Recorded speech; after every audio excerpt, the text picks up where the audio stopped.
ایک بزرگ رحمۃ اللہ علیہ گزرے ہیں، ان کا نام ہے حضرت سیدنا شیخ ابو حفص کاغذی رحمۃ اللہ علیہ۔ آپ کا جب انتقال ہوا تو چند دنوں کے بعد آپ کے کسی دوست نے آپ کو خواب میں دیکھا تو آپ سے پوچھا کہ قبر میں کیا گزری، تو فرمایا کہ مجھ پر بڑا کرم ہوا۔ واقعہ کچھ یوں پیش آیا کہ جب مجھے قبر میں دفن کر دیا گیا تو منکر نکیر یعنی قبر میں سوال پوچھنے والے فرشتے پہنچ گئے۔ انہوں نے مجھے اٹھا کر بٹھایا اور سوال پوچھنے لگے۔ اتنے میں اللہ پاک کا فرمان آیا، اے فرشتوں ٹھہر جاؤ۔ فرشتے رک گئے۔ اب حکم ہوا کہ اس بندے کے گناہ شمار کرو۔ فرشتوں نے میرے گناہ شمار کیے۔ اب تو میں ڈر ہی گیا کہ اتنے گناہوں کے ہوتے ہوئے میں کیسے بخشا جاؤں گا۔ ادھر فرشتے میرے گناہوں کو شمار کرنے لگے۔ پھر حکم ہوا کہ اس بندے نے دنیا میں ہمارے محبوب نبی پاک صلی اللہ علیہ وسلم پر جو درود پاک پڑھے ہیں اب وہ بھی شمار کیے جائیں۔ میری خوش قسمتی کہ میرے درود پاک پڑھے ہوئے میرے کام آ گئے اور دنیا میں پڑھا ہوا درود میرے گناہوں سے بڑھ گیا۔ چنانچہ فرشتوں کو حکم ہوا کہ اے میرے فرشتوں، اتنا ہی حساب کافی ہے، اس بندے کو میری جنت میں لے جاؤ۔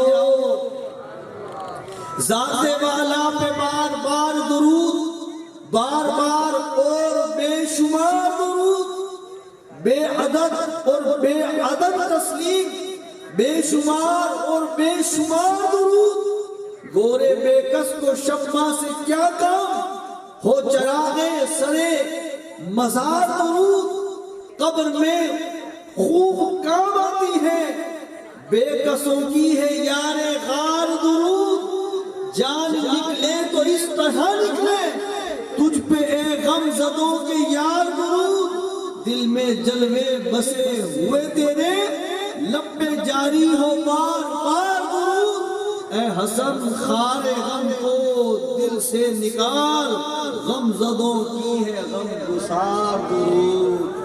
پیارے پیارے اسلامی بھائیوں، کتنی پیاری بات ہے کہ قبر کے حساب سے، قبر کے عذاب سے، نکیرین کے سوالات سے بچانے کا بہترین ذریعہ درود پاک۔ کثرت سے درود پاک پڑھنا اپنا معمول بنا لے۔ اللہ نے چاہا درود پاک کی کثرت دنیا میں بھی کام آئے گی۔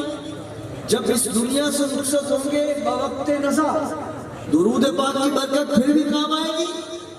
قبر میں جائیں گے، نکیرین کے سوالات، قبر کے اندر دیگر پیش آنے والے معاملات، اللہ نے چاہا تو ان میں بھی آسانی رہے گی۔ قبر سے جب اٹھیں گے، میدان محشر کے اندر ہوں گے، میدان محشر کی گرمی، گھبراہٹ، پریشانی، تنگی، پسینہ، اللہ نے چاہا تو درود پاک کی برکت بھی وہاں بھی کام آئے گی۔ تو آج شب برات کی رات کون کون یہ نیت کر کے اور اپنا ارادہ لے کر جاتا ہے کہ انشاءاللہ میں اللہ کے آخری نبی رسول ہاشمی صلی اللہ علیہ وسلم پر کثرت سے درود پڑھا کروں گا۔ کثرت سے درود پاک کتنی مرتبہ پڑھیں گے یہ بھی ایک سنتے جائیں کہ نیت تو ہم کر لیں کہ بھئی ٹھیک ہے ہم کثرت کے ساتھ درود پاک پڑھا کریں گے، اور ہو سکتا ہے ابھی ذہن کے اندر خیال نہ آئے، جانے کے بعد یہ ذہن کے اندر خیال آئے کہ یار نیت تو میں نے کر لی کہ میں روزانہ کثرت سے درود پڑھا کروں گا، اب میں کتنا درود پڑھوں؟ تو جو میں کثرت سے درود پاک پڑھنے والوں میں شمار کر دیا جاؤں، تو آئیے سنتے جائیے کہ روزانہ کم از کم 313 مرتبہ، روزانہ کم از کم 313 مرتبہ درود پاک پڑھنا اپنا معمول بنا لے۔ اللہ نے چاہا تو کثرت سے درود پاک پڑھنے والوں میں شمار کیے جائیں گے۔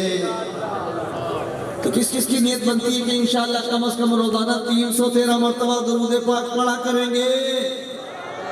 صلو علی الحبیب صلی اللہ علیہ وسلم۔